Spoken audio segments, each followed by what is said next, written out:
So what if Superboy Con-L had a different origin that is shown in either comics or most famously in Young Justice?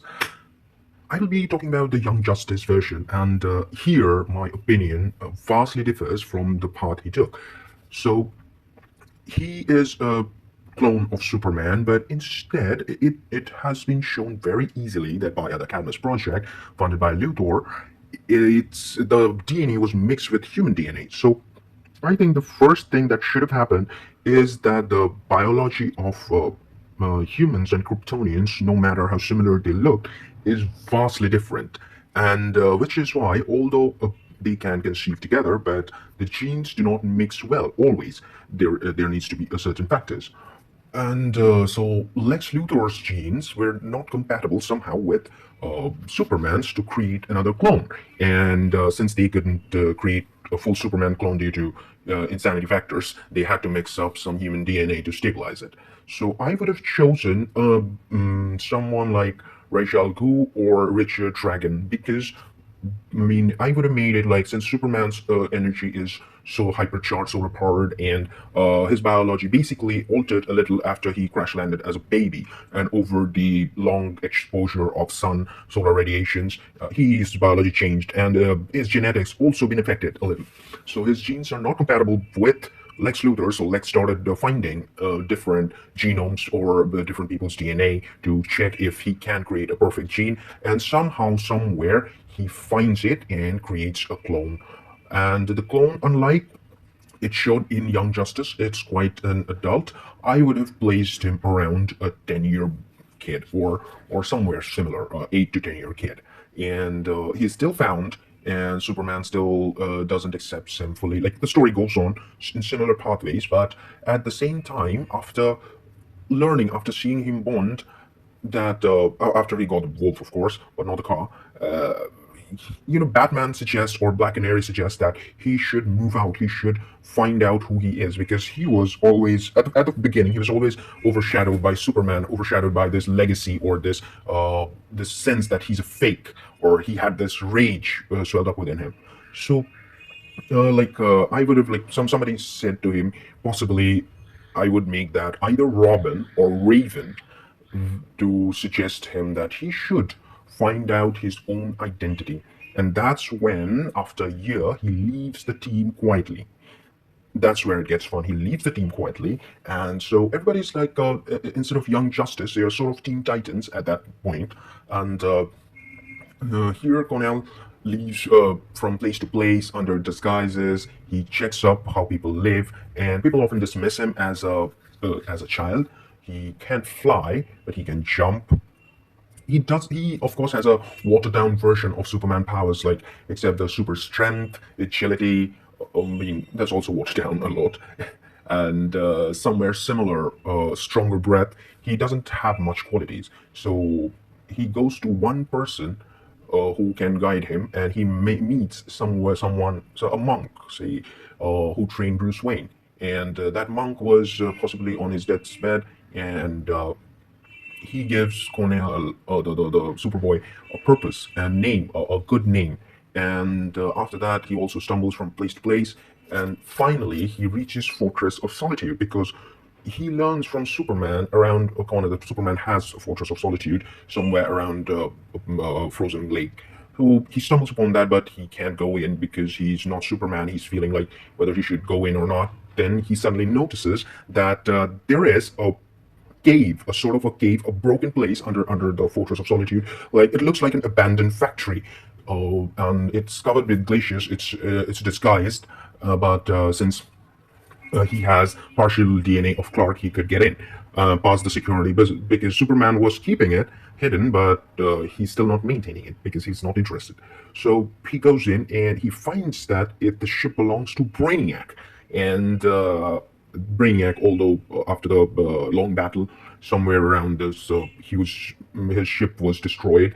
It's a relatively part of a ship that kept all the libraries from different worlds. So preferably, he looks upon the world of Krypton. He learns where Superman comes from. He learns their ways, their methods, and from there, he decides to pick up a name for himself, like a name for himself, a new name that's not part of House of L. So it's I'm sure that there was a family in Kryptonian archives that is not well known for their scientific achievement but spirituality. So he ends up taking up their name, and so that somewhere around he finds their symbol. Now here's the fun part. I would love the symbol to be something round, circular, different from Superman, and it needs to be lit up a bit with gold. And here also he learns their technology, their science, their ways of thinking, and also he stumbles on their military division and particularly intrigued by General Zod's strategies, ideas. Although he's not, he's not fully convinced of his villainous truth, but he admires that man had intellect. He was qualified to be a general, as he was.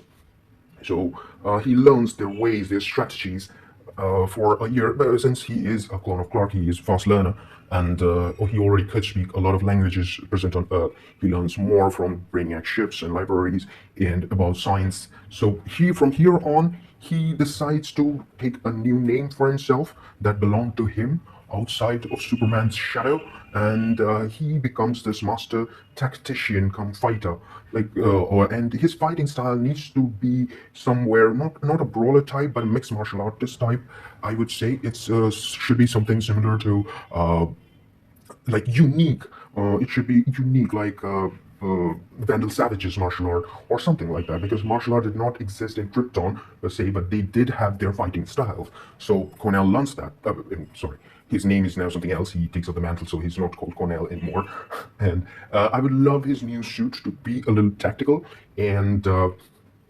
From the Kryptonian technology, what he learned, he also finds something fascinating in that very library of Brainiac ships, a small bracelet thing that can also transform into any form of weapon. It's a liquid metal. It's a liquid metal in sort of a nanotechnology, and it can only blast powered rays, or it can, if it can turn into a sword, but it can charge with different with solar energies. It can harness powers of the nature.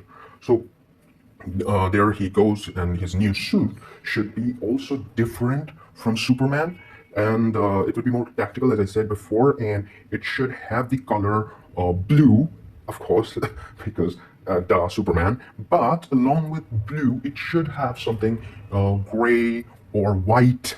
I would prefer white, gray, and blue suit with a golden emblem from the house he chose, and that's how he leaps into the world. And sometime after that, he stumbles onto a new city similar to Bloodhaven, but with a lot of Gotham troop, and the city looks like Metropolis, though. So this I'm not sure all the city names, honestly. I haven't been following up comics for a long time, but I'm generally fascinated with the character. So he saves this old couple who is about to die, and this old couple will somehow sees him as their son, mistakes him as their son, because their son died in the war for their country, but his son was a soldier. So, but somehow he chooses to stay with them. He chooses to share his secrets, but keep his identity completely secret from the world. His parents completely secret from the world, and that's how his public identity is also created. I would love this character to be shaped as such, a great hero of the future. That would be best, I think so, rather than merely a clone of Superman and overshadowed by that mantle. I would love to give him a new identity. That is best. So what do you guys think? Let me know in the comments. And thanks for listening all the way. And whether you have another entertaining ending or entertaining idea for another character, let me know. I follow all things comics and fantasy. I love it. I read it anytime.